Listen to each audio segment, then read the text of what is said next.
Muito boa tarde, cá estamos uma vez mais reunidos neste tribunal e sem mais demoras vamos lá encontrar solução para dois casos que procuram justiça. Está no ar a sentença. Daqui a instantes acompanhamos o caso de uma viagem de luxo que ficou muito longe de correr como estava previsto. Para já, preço da escolha. É este o título do primeiro processo desta tarde. A família é muitas vezes o primeiro lugar onde procuramos apoio nos momentos mais difíceis da vida. Mas quando existem segredos escondidos durante anos, os laços de sangue podem revelar-se mais complexos do que aparentam. Vamos então conhecer os litigantes, no caso, as litigantes. Marta Freitas tem 25 anos, é arquiteta, chega-nos de Guimarães. Na tribuna oponente, Lígia Freitas tem 26 anos, é designer gráfica e vem de Faf. Sejam ambas bem-vindas a este tribunal. Patrícia, muito obrigado. Durante anos, Marta viveu convencida que conhecia a história da família, mas uma doença grave mudou-lhe por completo o rumo da vida e obrigou-a a enfrentar uma realidade que desconhecia. Foi nesse momento que uma revelação inesperada trouxe para o presente acontecimentos escondidos durante décadas. Aquilo que começou como uma luta pela sobrevivência transformou-se então numa situação bem mais complexa. Marta é quem recorre a este tribunal e vai agora explicar-nos melhor toda esta história. Marta, bem-vinda. Explique-nos lá então toda esta história. Então, eu ano passado, numas consultas de rotina, descobri o diagnóstico de leucemia. Fiz os tratamentos, fiz os exames todos, mas chegou a uma certa altura em que os médicos vieram falar comigo e disseram que a única hipótese de eu sobreviver seria então um transplante de medula óssea. Certo. Os meus pais, a minha família toda, fizeram os testes de compatibilidade. Ninguém é compatível comigo, os testes deram todos negativo. Foi numa dessas tardes que eu passei no hospital, que foram semanas e semanas sempre em hospitais a fazer tratamentos e exames, que o meu pai vem falar comigo, chama-me assim à parte e conta-me que há uns anos atrás ele emigrou para o Brasil, esteve lá cerca de meio ano e conheceu lá uma mulher, onde teve uma relação e daí surgiu... E essa relação surgiu então aqui uma irmã. Uma irmã, exatamente. E uma potencial dadora compatível. Exatamente. E então como é que fez? Para já, como é que reagiu a essa informação, não é? Então, foi todo um choque. Claro. Uma revolta imensa, porque ao longo de 30 anos pensei que era filha única. Certo. Sempre quis ter irmãos, sempre pedi isso aos meus pais, eles sempre se recusaram. Mas, por outro lado, senti esperança, porque vi nessa minha irmã uma possibilidade de sobrevivência. A sua mãe sabia da existência desta sua irmã? Sabia, sim, e nunca quis que o meu pai contasse. Porque ela também fez parte desta omissão, mentira. dessa mentira. Certo. Bom, procurou a sua irmã? Procurei. E encontrou-a. Exatamente. E então? Então, foi através de uma assistente social no hospital, porque o meu pai, durante 12 anos da vida da minha irmã, teve presente, ajuda monetária e isso, só que depois decidiu desaparecer. Certo. Por completo, mudou de número, desapareceu da vida dela. Então, tive que recorrer a uma assistente social e consegui encontrar a Lígia e pronto, demorou cerca de uma semana. Eu fui até a casa dela, apresentei-me, expliquei-lhe a situação toda, que eu era irmã dela. Ela sabia da sua existência? Não sabia. Também não sabia. E teve alguma espécie de contacto com o seu pai ao longo dos anos? Teve só durante aqueles 12 anos em que acho que o meu pai lhe mandava dinheiro. E depois o seu pai desapareceu da vida dela? Desapareceu por completo. Da mesma maneira que ela desapareceu da vida. Na sua nunca esteve? Na minha nunca esteve, exatamente. Do seu pai, certo. Bom, então, contou-lhe então o seu problema e a reação dela? Sim, contei-lhe que tinha leucemia e que ela poderia ser uma potencial doadora. E eu perguntei se ela estava disposta a fazer os testes de compatibilidade. Ela aceitou. Depois recebemos o exame e, de facto, o resultado do exame, e, de facto, ela era compatível, totalmente compatível, e ficou de me dar uma resposta. Passado uns dias, mandou-me um áudio a dizer que não ia doar. Não estava disponível. Não estava, porque tinha um filho e que não podia, por causa do filho. E daí entendeu colocar aqui a sua irmã para, no fundo, imagino eu, obrigá-la a esta doação, é isso? Eu não quero obrigar ninguém, mas quero que percebam o meu lado, que trata-se da minha vida, percebe? Está a lutar pela sua vida. Estou a lutar pela minha vida. Mas, sim, está efetivamente a pedir a este tribunal para que obrigue a sua irmã a fazer isto. Que ela me ajude, sim. Já voltamos a conversar. Marta, muito obrigado pelas esclarações, pelos esclarecimentos, sim.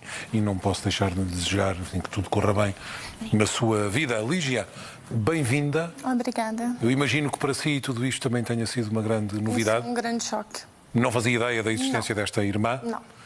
Viveu com o seu pai, segundo sei, até aos... pelo menos relação. A relação que eu tenho com ele é nada. Distante. Totalmente. Um pai completamente ausente, que me abandonou. Me abandonou completamente.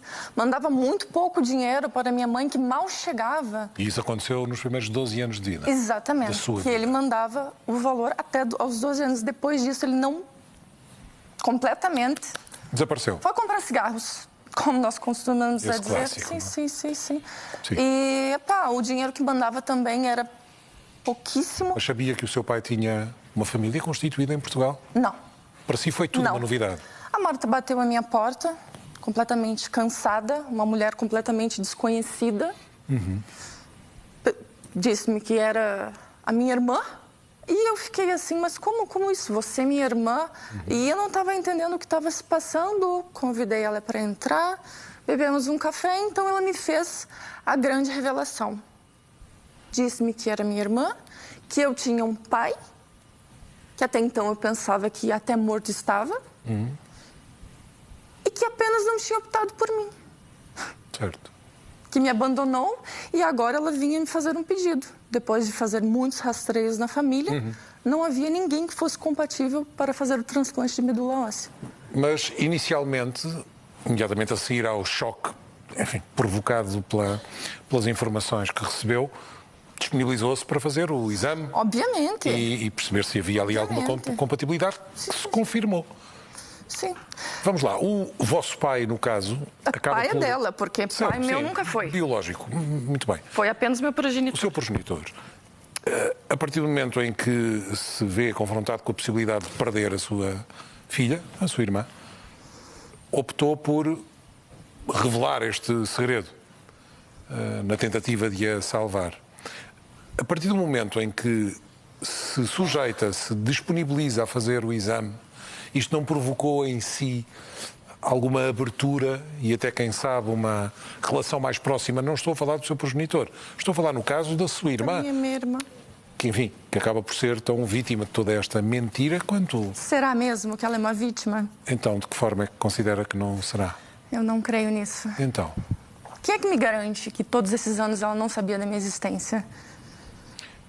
Eu fiz o exame por pura empatia. Certo. Porque me aparece à minha porta uma mulher cansada, dizendo ser minha irmã. Certo. E dizendo que vai morrer. Certo. Qualquer um em minha situação faria. Muito bem. É evidente que a equação aqui é diferente, admitindo que a sua irmã sabia da sua existência, a sua mágoa residir no facto de ela nunca a ter procurado. Eu fui ao longo da completamente vida. abandonada. Mas o que é que a leva a acreditar que isso é possível? Ou mais do que isso, o que é que a leva a não acreditar que a sua irmã não sabia da sua existência? O que me leva a não acreditar é que todos esses anos eu fui abandonada. Mas foi abandonada pelo seu pai. Mas a mãe seu dela, progenitor. a mãe da Marta, não queria que eu existisse. Eu sou a filha bastarda, eu sou o erro da sociedade. Ela não tem, não, se não será assim, ela não tem essa responsabilidade. E eu tenho agora toda a responsabilidade com ela. Não. Eu gostaria de deixar muito claro que eu me compadeço muito em relação à doença da Marta. Mas a única forma que Se eu tem... pudesse fazer qualquer coisa para salvar a Marta, eu faria. Então é isso que ela está a pedir. Mas eu não posso. Porquê? Eu não posso arriscar a minha vida. Eu tenho um filho pequeno, o Felipe. Mas Tem conhecimento. Ele tem apenas 7 anos, João. Muito bem, mas o procedimento em si não. Quer dizer, o procedimento é muito arriscado. Não é Eu posso assim. contrair uma infecção hospitalar. Já conseguiu, já solicitou apoio médico e saber exatamente do que é que se trata e em que é que consiste? Eu estou com um apoio psicológico. Teve este peso sim. todo em si? Estou com uma equipe tratando, estou à base de remédios. Mas não teme que está aqui a fazer uma tempestade num copo d'água em algo que pode ser... Uma tempestade é copo d'água só se for para si. Não, para mim porque não é. Porque eu sou mãe. Vamos lá ver. E sou mãe solteira. Certo. Não há ninguém para cuidar do meu filho. Muito bem. Eu sou a única pessoa até responsável. pelo facto de ser mãe, isto pode trazer em si aqui uma sensibilidade acrescida relativamente ao facto de, como disse há instantes e bem, que se pudesse fazer alguma coisa para salvar a vida da sua irmã... Eu faria, com toda certeza, se isso não colocasse em risco a minha vida. Mas vamos lá, essa questão de colocar em risco, aquilo que eu aconselho é efetivamente falar com uma equipa médica para esclarecer e... Esclareci? Eu esclareci, João. Então, mas... A imprensa me colocou como uma assassina? Acham que eu não quero que a minha irmã viva? Certo. Eu esclareci. Acho que isto teve aqui um efeito em si que a desequilibra muito, mas...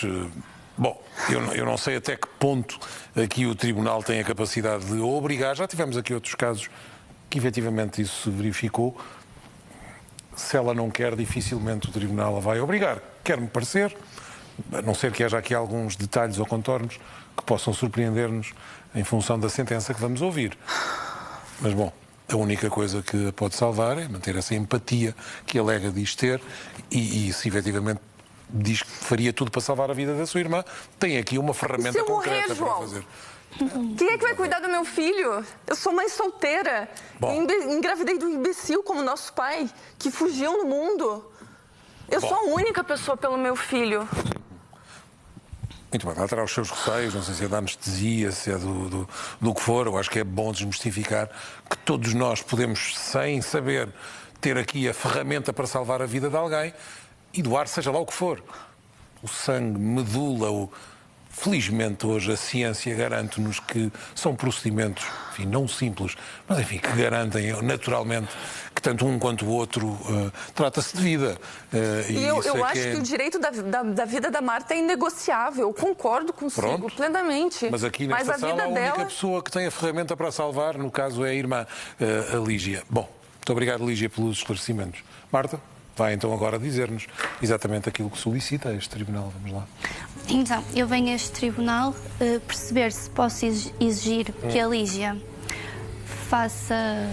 dou a medula para a colheita de medula para o transplante, dizendo já que eu asseguro, caso algo aconteça, que pago 1000 euros por mês até à sua recuperação.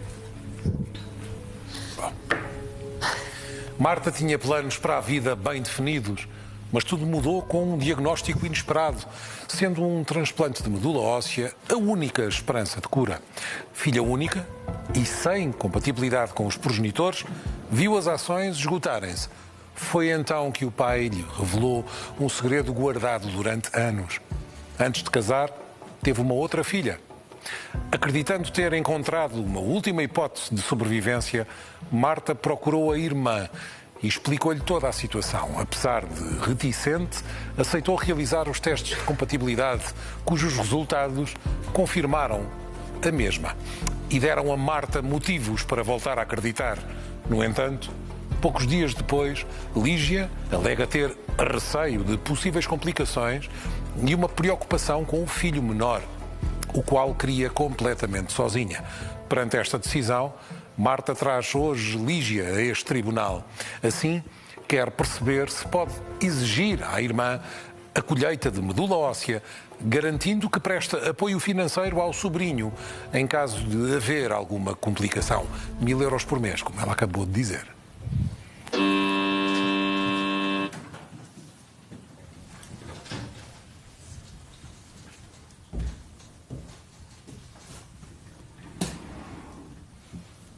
Façam o favor de se sentar.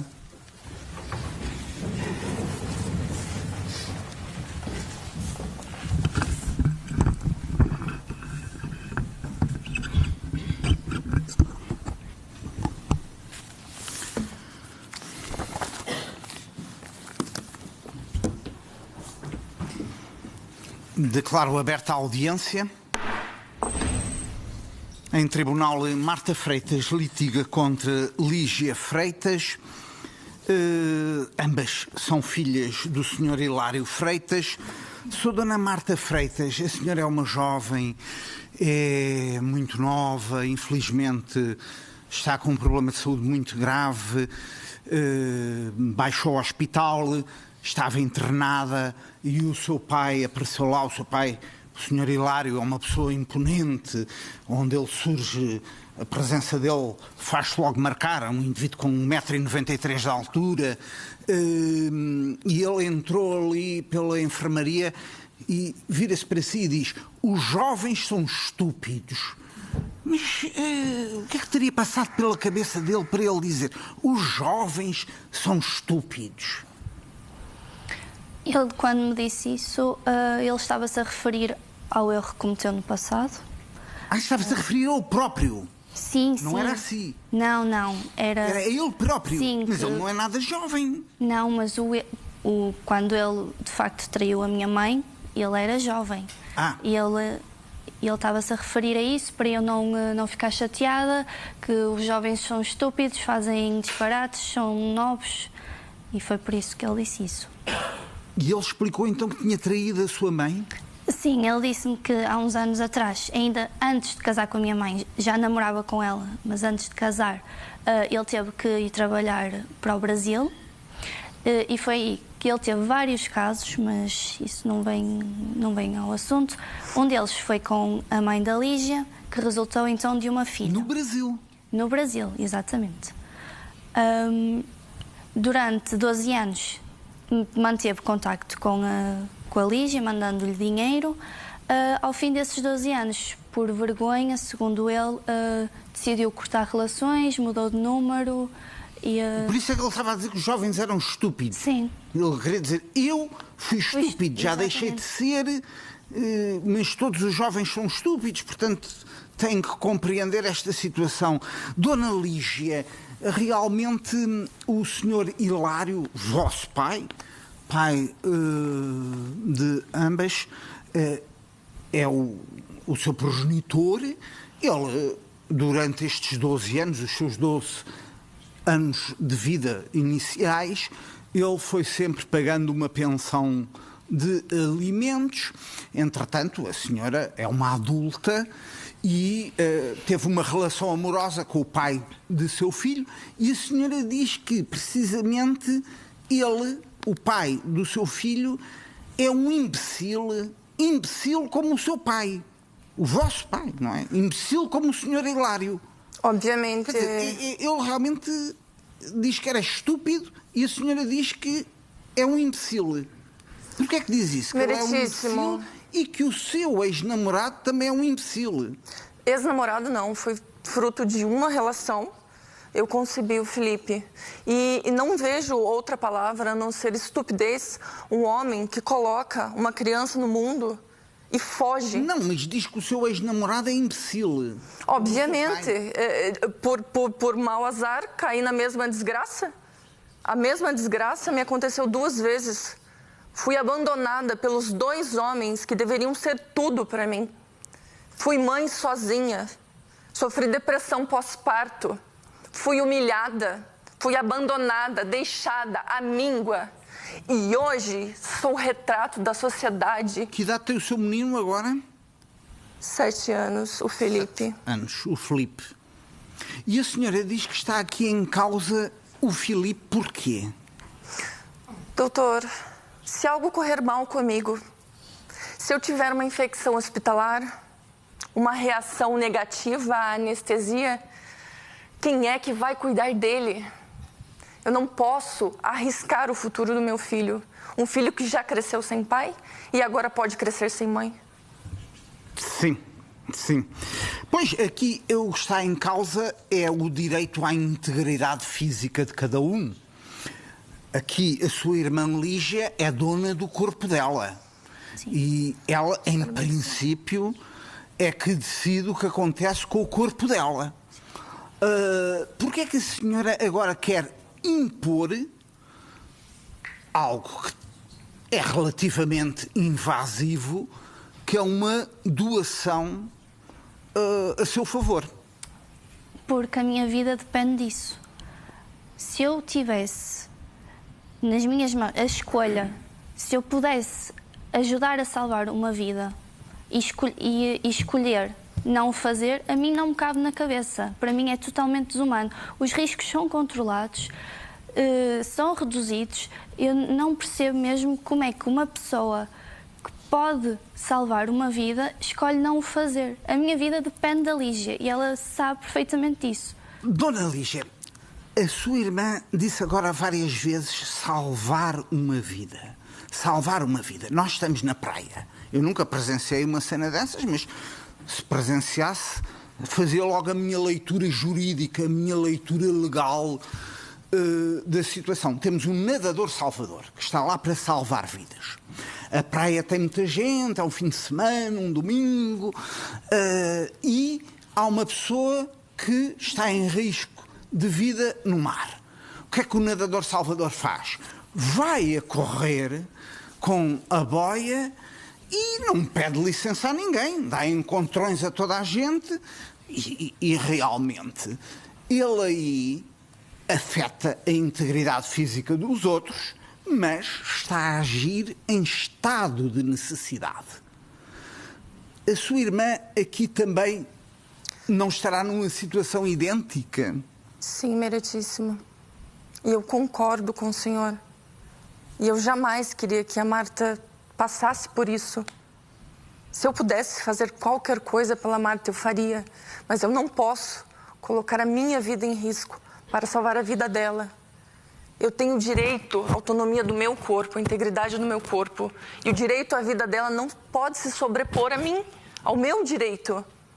Eu tenho direitos de ser mãe. Tudo comporta um certo risco. Nesta hipótese que eu pus do nadador salvador, em princípio são uns encontrões que acontecerão, mas pode acontecer uma tragédia e há sempre uma hipótese, uma probabilidade muito pequena de ele empurrar uma pessoa e a pessoa dar uma queda, enfiar uma sombrinha por algum sítio e falecer.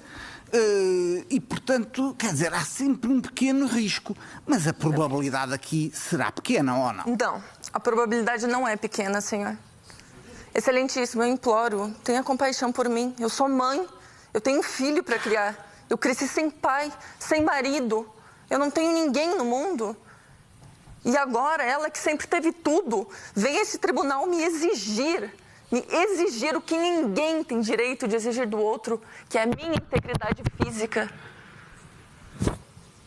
A senhora não estará aqui a exagerar um pouco? Não estará a ver um cenário que, na verdade, nunca vai acontecer e que, verdadeiramente, a única pessoa que tem aqui a vida em perigo é a Marta e não a Lígia? Quem é que me garante? Quem é que me garante? Sim, garantias a senhora não pode dar, não é? O que eu não posso permitir, que esse tribunal dê a causa a ela. Declaro interrompida a audiência. Está então interrompida a audiência, a primeira desta tarde. Como sabe, temos então 2 casos para resolver e já vamos, quando do regresso do juiz Helder Fraguas, ouvir a sentença e perceber se este pedido que a irmã Marta faz a este tribunal, que é no fundo obrigar a Lígia a submeter-se a esta doação, sendo que é importante, acho que é obrigatório fazê-lo, e há instantes não sei se foi suficientemente claro. Não há riscos associados a um procedimento que é até simples. É em tudo semelhante a quem vai doar sangue.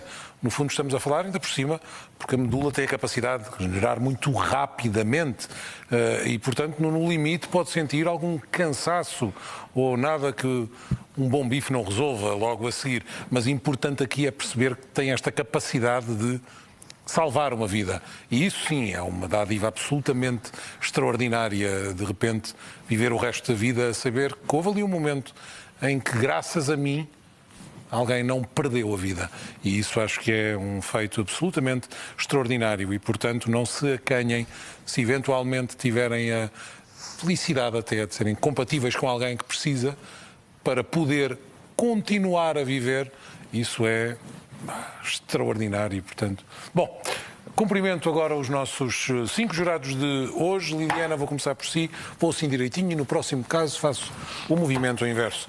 Como é que se posiciona neste caso? Viva. Antes de mais, começo por dizer que a beterraba também tem ferro, não precisa de ser. Pois é. Não... Depois, relativamente a esta situação, obviamente que lamento receber esse diagnóstico, é uma coisa que seguramente ninguém quer passar. Claro. Associada ainda por cima a esta história que acabou por lhe trazer aqui alguma mágoa. E acho que é a mágoa que move a postura ali da Dona Lígia, porque acaba por estar a reportar para a irmã uma mágoa que é do abandono em relação ao vosso pai. E isso, o problema dos adultos não tem a ver com as crianças, embora agora sejam também adultas, mas ninguém aqui teve intervenção absolutamente nenhuma, nem pode mudar o passado. Pode mudar o futuro, e é por isso que aqui estão, não é? Aquilo que a Marta vem pedir à irmã, que não é por ser irmã, nem é com base na história passada, é simplesmente a única pessoa que encontrou compatível e daí estar a fazer esse pedido. Portanto, eu acho que não tem que castigar, no fundo, a irmã, que eu sinto pela forma como falou até aqui, que de certa forma é como se está a reportar para ela uma mágoa que tem em relação ao vosso pai, que acho que não deve acontecer. Não desvalorizando o seu receio num procedimento que não tem que fazer, é verdade. O corpo é seu. O corpo é dela, claro. Exatamente, é um direito que é seu e a Marta, na realidade, pode tentar procurar um dador no banco de dadores, não necessariamente. Claro que este é sempre o caminho mais fácil, ter alguém na família que é compatível consigo. Acho que a irmã tem esta, como disse o João, a possibilidade de garantir a vida de outra pessoa para além do seu filho. Já deu uma vida e pode dar uma vida aqui à sua irmã. Mas acho que efetivamente não é obrigada a fazê-lo e acho que o Tribunal não pode colocá-la nessa situação. Muito bem. Muito obrigado, Liliana. Joaquim, vamos lá. Olá, João, boa tarde. Bom, isto aqui reporta-me situações que acontecem e que não deviam de acontecer. A primeira é que quando se é pai ou mãe e que há uma separação, não deve haver a separação dos filhos. Se há filhos, os pais primeiro têm que... cada um teve o seu problema, o problema que tiveram um com o outro não tem que passar para os filhos. Claro. Isso é, para já, uma das coisas que estão aqui, que está aqui neste tribunal. Os pais chateiam-se, não têm que dizer assim, tenho um filho, tenho 2, tenho 3, portanto têm que assumir os filhos que têm e não, pelas chatices dos outros, transmitir para os filhos. Aqui acho que a Lígia está a ser acompanhada, como disse, por psicólogos. Os próprios psicólogos devem explicar o que está em causa. Primeiro está em causa salvar a vida da sua irmã, que não tem que reportar os problemas que teve com o seu pai para ela. E depois explicar-lhe como consiste todo este processo. Que é um processo, não é a mesma coisa que dar um rim, que dos pulmões, não é nada disso. Os próprios psicólogos têm que lhe explicar o que é a doação de medula, que eu acho que é isso que não está a acontecer, ou está a acontecer, e a Lígia não quer admitir o que é que está a ouvir dos psicólogos, que eu não acredito. Lá estará a canalizar para o outro lado. Esta dor do pai para a irmã. Porque eu não acredito que os psicólogos que a estão a seguir não lhe expliquem que a doação de medula é salvar a vida da sua irmã. A sua irmã não tem culpa daquilo que o seu pai lhe fez. A sua irmã não tem culpa do pai do seu filho a ter abandonado. Não tem. É estes problemas que eu disse ao início. Os problemas dos pais nada têm a ver com os filhos. E muitas das vezes na vida que temos são transmitidos quando há uma separação. Quer dizer, há uma separação, o pai diz que é assim, a mãe diz que é assim, e os filhos depois ficam com aquilo na cabeça. Isso não tem que existir. Eu aqui, o conselho que lhe dou é, se anda a ser aconselhada pelos psicólogos, com certeza que eles não são contra a salvar a vida da sua irmã. Bem. Esta é apenas a minha opinião. Acho que o Tribunal não pode obrigar a cortar um pé e dar a alguém. Não, acho que o Tribunal não vai fazer isso, acho eu. Mas eu acho que deve pensar bem, se está a ser aconselhada, eles sabem perfeitamente qual é o procedimento numa situação destas e é a vida da sua irmã. Obrigado, Joaquim, pela sua opinião. Susana, boa tarde. A mim quer-me parecer que isto não é uma questão de lei, é uma questão de consciência. Sim. E a Lígia não tem consciência sequer do que é. Não tem consciência sequer que pode ir atravessar uma rua e morrer atropelada. Claro. Pode estar a fazer uma refeição e morrer engasgada. Todos nós corremos riscos no nosso dia-a-dia. E vamos lá desmistificar isto. Basta estar vivo, não é? Exatamente. Eu posso fazer aqui... vou comentar uma coisa. Eu própria estou inscrita nesta base de dados há muitos anos. Infelizmente nunca me chamaram a dizer, olha, és compatível com alguém.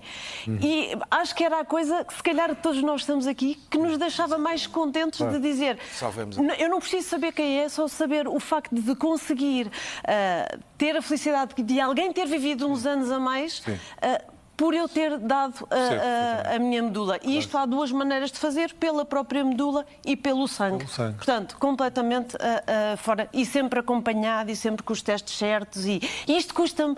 O pior é que isto não é assim tão... isto é mais comum do que qualquer gente acha.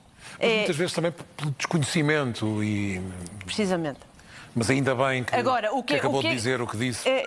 O que é que eu acho? Que a Lígia deu-lhe o doce e disse, eu vou fazer o teste, mas eu não te vou dar a possibilidade de te dar a minha medula, porque ela está-se a vingar da irmã. Isto é uma vingançazinha barata, não é? Agora, Lígia, ponha a mão na consciência e pense, hoje é pela sua irmã, um dia pode ser pelo seu filho. Obrigado, Susana, pela sua opinião e pelo seu testemunho, pelo facto de deixar aqui claro que também faz parte desta lista, que é absolutamente essencial. E retive aqui a expressão de dizer, infelizmente, o meu telefone ainda não tocou, o que também só, enfim, não me espanta nada a sua dimensão humana, mas fiquei muito satisfeito por saber. Luís, vamos lá. Olá, João, boa tarde a todos. Estou completamente solidário aqui com a Marta. De qualquer modo, vejo aqui duas pessoas agoniadas e desesperadas, não é? A Marta consigo compreendê-la muito bem. A Lígia, em certa medida, porque acaba por ser novidade e estes medos, estes receios. De qualquer forma, eu, ao ouvir a Lígia, até me parece que a Lígia, quando aceitou fazer estes testes, talvez tenha sido também mais ser um meio de ter a certeza também que a Marta era a sua irmã. Ter essa prova de alguma forma, não é? Porque, no fim de contas, eu estava a ouvir e estava-me a lembrar, muitas vezes na vida há males que venham por bem.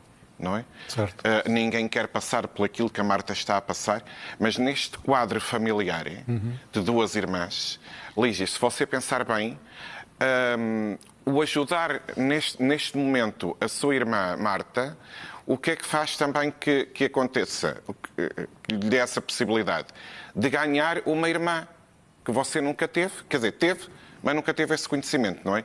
E o seu filho ganhar uma tia, não é? Portanto, nós, os colegas já aqui falaram, o que eu penso é que, e eu acredito nisso, que a Marta ainda vai, a Lígia que vai refletir e que pelo aconselhamento dos profissionais, que certamente você vai auscultar melhor, perceber que lá está, os riscos não são assim tão elevados e que tem a possibilidade de ajudar alguém que é a sua irmã, que você não tinha conhecimento até aqui, ganhar uma irmã e o seu filho ganhar uma tia. Muito bem, Luís. Muito obrigado pela sua opinião.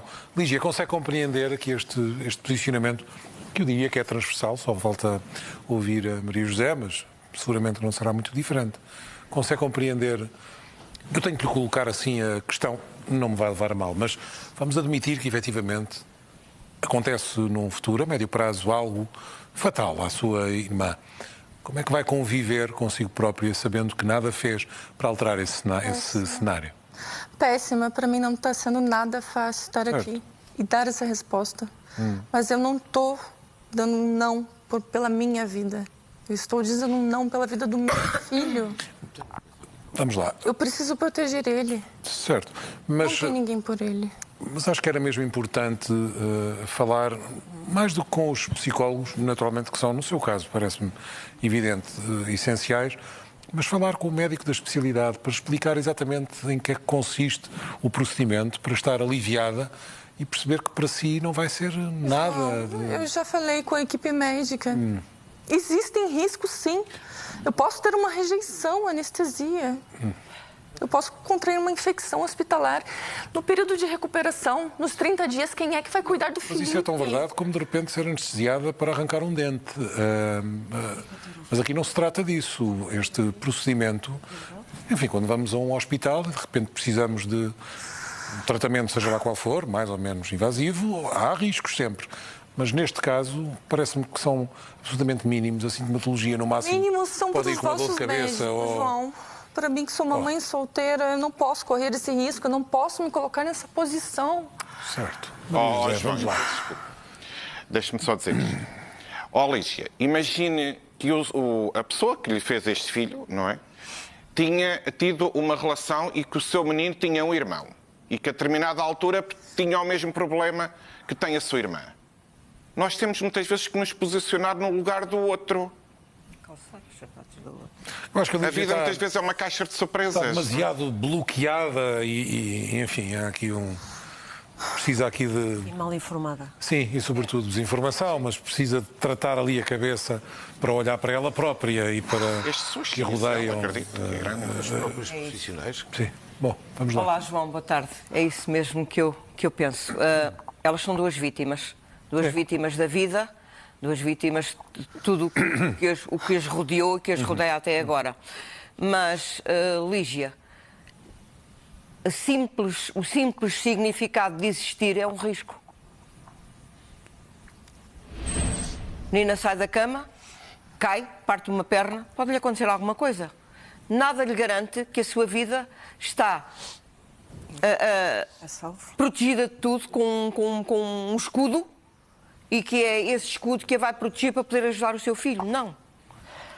E além disso, eu penso que a Lígia diz que anda a ser acompanhada por psicólogos, mas eu aconselhava a procurar outro psicólogo, porque eu acho que, para aquilo que eu vejo em si, para aquilo que tem demonstrado aqui, eu acho que a Lígia tem um síndrome de pânico enorme e que não são os profissionais que a estão a ajudar em alguma coisa, porque senão eu penso que já teria melhorado e a ansiedade que mostra já teria melhorado e não me parece que isso esteja a acontecer. Eu aconselho a ponderar, aconselho a lembrar-se e aquilo que os colegas já disseram.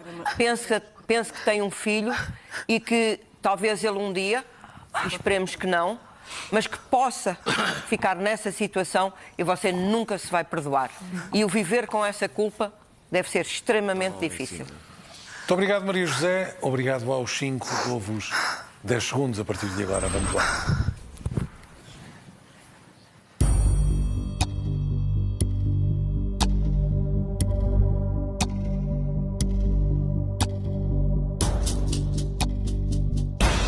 Chegámos ao 0, já vamos então conhecer através da balança e do movimento que fará a qual o verdito oficial do nosso júri residente. Agora é tempo para cumprimentar os nossos cidadãos, mas mais do que isso, ouvi-los. E hoje temos muita gente que nos visita pela primeira vez e alguns deles muito jovens, o que me deixa aqui particularmente satisfeito. Relativamente a isso, também pode fazê-lo, e é este mail que vai agora mesmo apontar sentenca, sentença sem cedilha, sentenca.publico@tvi.pt. Inscreva-se, a nossa produção vai naturalmente responder e agendar então aqui uma vinda e depois vai acontecer o mesmo que aconteceu com algumas das pessoas que estão aqui hoje. Cumprimento os nossos cidadãos uma vez mais, designadamente este amigo, atento ali àquele rodapé, como teve a oportunidade de me dizer há instantes, disse, por que não? Vou lá, uma vez que vejo aqui tantas vezes a sentença em casa, vou ali ao tribunal assistir. É mesmo isso, sim. Seja muito bem-vindo. Então vem de onde, amigo? Vem aqui da Amadora da Encosta.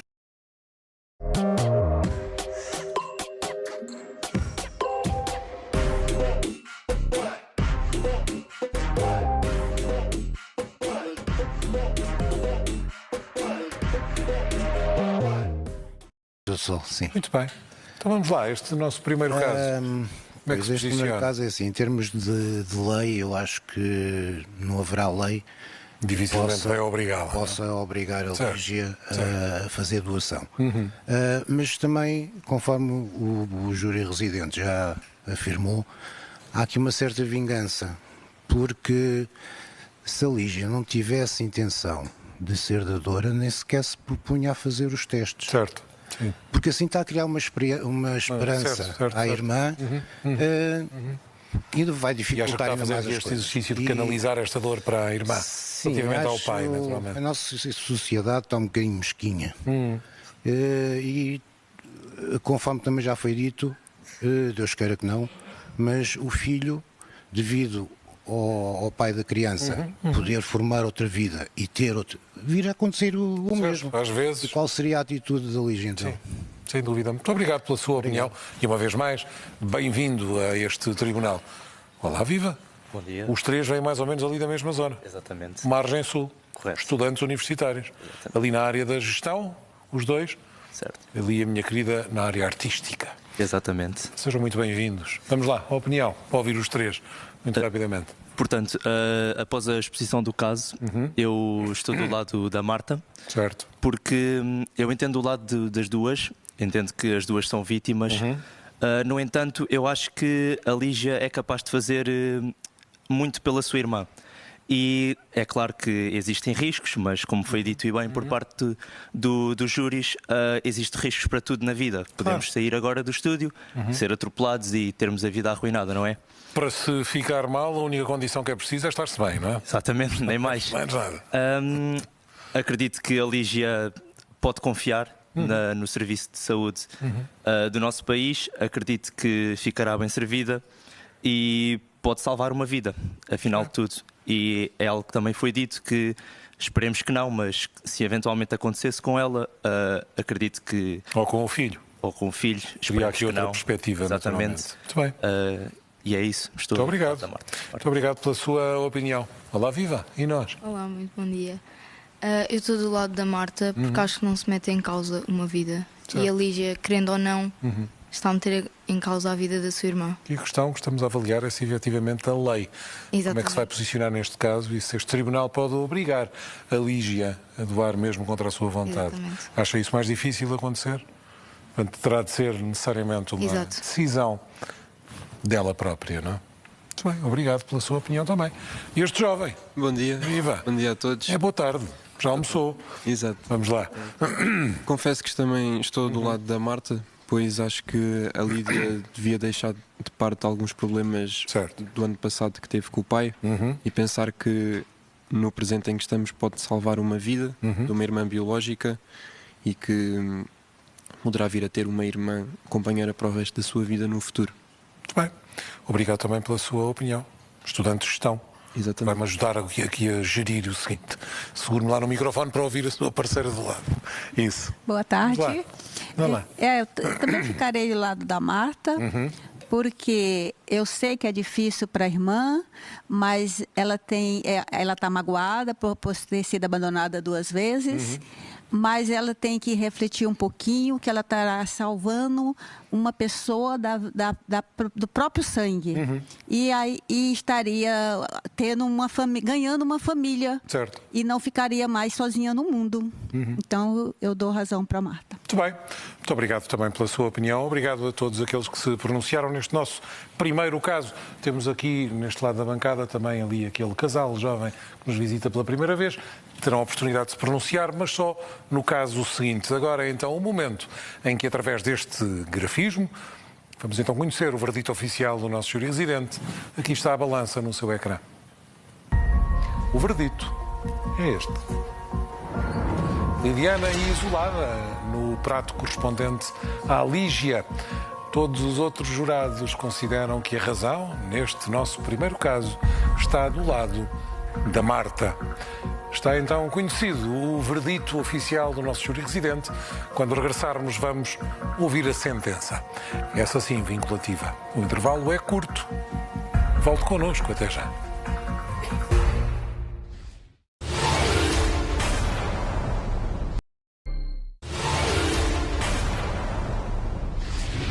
De regresso. Marta teve sempre os planos de vida bem definidos, mas um diagnóstico de leucemia mudou tudo o que para ela era dado como certo.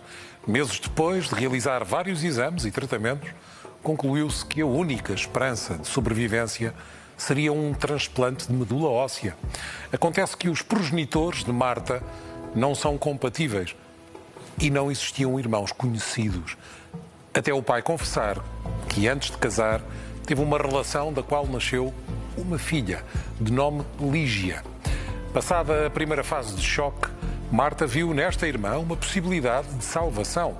Decidiu, por isso, procurar Lígia, a quem expôs toda a situação. Inicialmente reticente, acabou por aceitar realizar os testes de compatibilidade, mas sem dar qualquer garantia. Quando chegaram os resultados, a esperança voltou. Lígia era efetivamente compatível.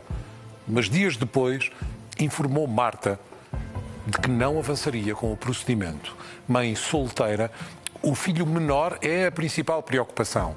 Lígia receia que possa haver uma complicação, pelo que recusa doar a Marta a medula óssea. Revoltada por ver desaparecer a única esperança de sobrevivência, Marta decide recorrer à justiça. Deste modo, pretende saber se Lígia pode ser obrigada a submeter-se à colheita de medula óssea, comprometendo-se desde já a prestar apoio financeiro à irmã e ao sobrinho, caso surja eventualmente alguma complicação. Poderá alguém ser obrigado a realizar um procedimento desta natureza contra a própria vontade? É o que vamos saber agora e aprender através da sentença.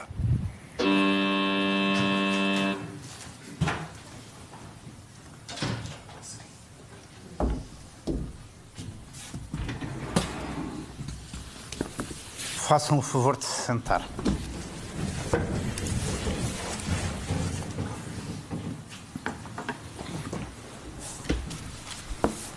Declaro reaberta a audiência. O princípio da dignidade da pessoa humana encontra-se consagrado no artigo 1º da Constituição, segundo o qual Portugal é uma república soberana baseada na dignidade da pessoa humana. Tal implica a indisponibilidade do ser humano como objeto de negócio jurídico ou qualquer forma de comércio, alienação ou doação. A questão em apreço não é de natureza contratual ou patrimonial, envolve valores fundamentais da ordem jurídica portuguesa, como o direito à vida, a dignidade da pessoa humana e os limites da autonomia individual, consagrados no artigo 24, que prescreve que a vida humana é inviolável, e no artigo 26, relativo ao direito à autodeterminação. Ninguém pode ser forçado a submeter-se a intervenções médicas, ainda que destinadas a salvar a vida de outrem. A Lei nº 12/2009, de 26 de março, regula o regime jurídico da qualidade e segurança relativa ao tratamento de tecidos e células de origem humana.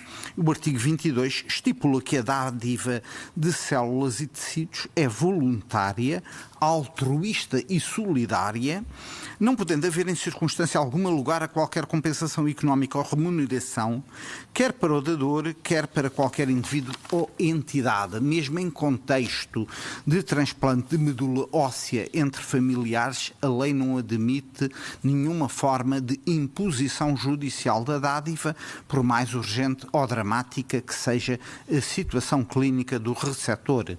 Os princípios bioéticos reconhecem que a integridade física e o consentimento informado são pilares fundamentais. O princípio do consentimento livre e esclarecido rege todos os atos médicos. Qualquer tentativa de forçar uma conduta ofende os princípios fundamentais do Estado de Direito, podendo configurar violação de direitos humanos. Pelo exposto e com os fundamentos legais mencionados, julgo improcedente o pedido formulado por Marta Freitas e absolvo Lígia Freitas. Declaro encerrada a audiência. Diria que era mais ou menos previsível. Marta sabe deste modo que não pode obrigar Lígia a submeter-se à colheita de medula óssea. Apesar da gravidade da situação clínica e da compatibilidade existente entre ambas, a lei protege o direito de cada pessoa a decidir livremente sobre o próprio corpo. Os laços de sangue nem sempre são suficientes para criar obrigações, mesmo quando estão em causa circunstâncias emocionalmente exigentes. E por mais difícil que seja aceitar uma recusa, a verdade é que a solidariedade não pode ser imposta, porque os gestos de ajuda só têm significado quando resultam de uma escolha livre. Salvar uma vida tem um valor inestimável, mas preservar uma escolha livre é o que distingue um gesto humano de uma obrigação forçada. Está então concluída esta audiência.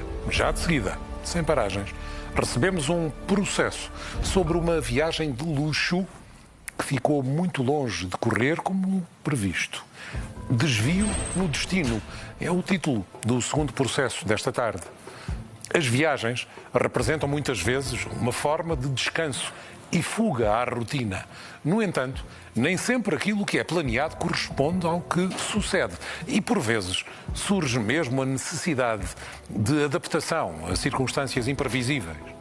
Vamos conhecer os litigantes.